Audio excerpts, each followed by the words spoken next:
जय श्री कृष्णा, राधे राधे। भगतजनों, आज के इस वीडियो में मैं आप सबको बसंत पंचमी के महत्व की विषय में बताऊंगी और इसी के साथ बसंत पंचमी के दिन किस प्रकार पूजा करें, अर्थात पूजा की विधि और बसंत पंचमी की कथा सुनाऊंगी। हर वर्ष माघ मास के शुक्ल पक्ष की पंचमी तिथि के दिन माँ सरस्वती का जन्म दिवस पूरे भारत में मनाया जाता है। ऐसा कहा जाता है कि इस दिन से ही बसंत ऋतु का भी आगमन होता है। पश्चिम बंगाल में बसंत पंचमी बहुत हर्ष और उल्लास के साथ मनाई जाती है।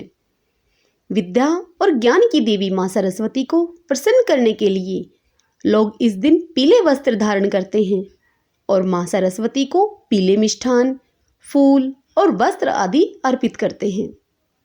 ऐसा भी कहा जाता है कि माँ सरस्वती की पूजा विधिवत तरीके से करने से उनका विशेष फल हमें प्राप्त होता है। हिंदू मान्यताओं के अनुसार बसंत पंचमी के दिन माँ सरस्वती की पूजा करने से संगीत, काव्य, शिल्पकला, छंद, रस तथा मीठी वाणी हमें फल स्वरूप मिलती है। संपूर्ण भारत में बसंत पंचमी को माँ सरस्वती के जन्म दिवस के रूप में मनाया जाता है। पुराणिक ग्रंथों के अनुसार इस दिन ब्रह्मा जी की स्तुति से विद्या की अधिष्ठात्री देवी सरस्वती का प्रकाट्य हुआ था। ज्योतिष आचार्यों के मुताबिक इस बार बसंत पंचमी पर बुद्धादित्य एवं सिद्धि योग का सुंदर संयोग बन रहा है।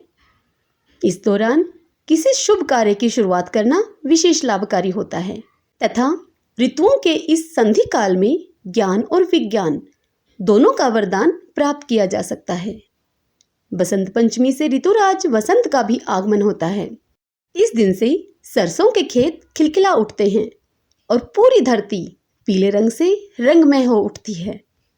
आइए अब बसंत पंचमी की पूजा विधि जानते हैं। बसंत पंचमी के दिन सुबह जल्दी उठकर नित्य क्रियाओं से निवृत्त होकर और स्नान करके माँ सरस्वती के प्रतिमा की स्थापना कीजिए। अब उन्हें पीले रंग का वस्त्र अर्पित कीजिए। वस्त्र अर्पित करने के बाद हल्दी, चंदन, रोली, पीले फूल, पीली मिठाई, अक्षत और केसर उनको अर्पित कीजिए। बसंत पंचमी के दिन वाद्य यंत्र और किताबों को अर्पित कीजिए। फिर माँ सरस्वती वंदना का पाठ कीजिए और तत्पश्चात आरती करके कथा सुनिए। बसंत पंचमी को लेकर पुराने ग्रंथों में अनेक ही कथाएं मौजूद हैं। उपनिषदों में वर्णित एक कथा के अनुसार ब्रह्मा जी ने मनुष्यों के साथ सभी जीव जंतुओं की रचना की, लेकिन अपनी रचना से वे संतुष्ट नहीं थे।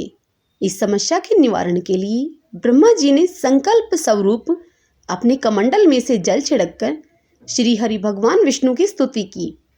ब्रह्मा जी के तप से प्रसन्न होकर भगवान विष्णु उनके समक्ष प्रकट हुए और ब्रह्मा जी को निराश देखकर उनकी निराशा का कारण पूछा। तब ब्रह्मा जी ने भगवान विष्णु को बताया कि उन्होंने सृष्टि की रचना तो कर दी है, लेकिन चारों ओर घोर निराशा व मौन नजर आ रहा है। इसके लिए उन्हें क्या करना चाहिए?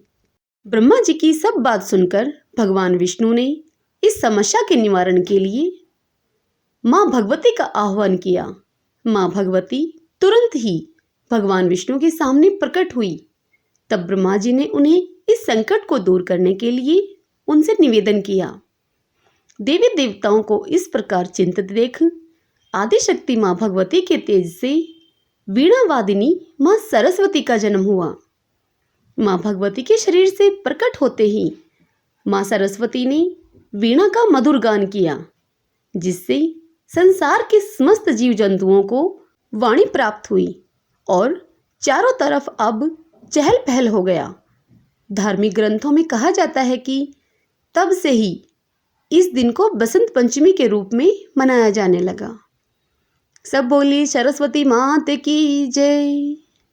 भगतजनों, यदि यह वीडियो आपके लिए उपयोगी रही हो तो इस वीडियो को लाइक करें और शेयर करें। जय श्री कृष्णा, राधे राधे।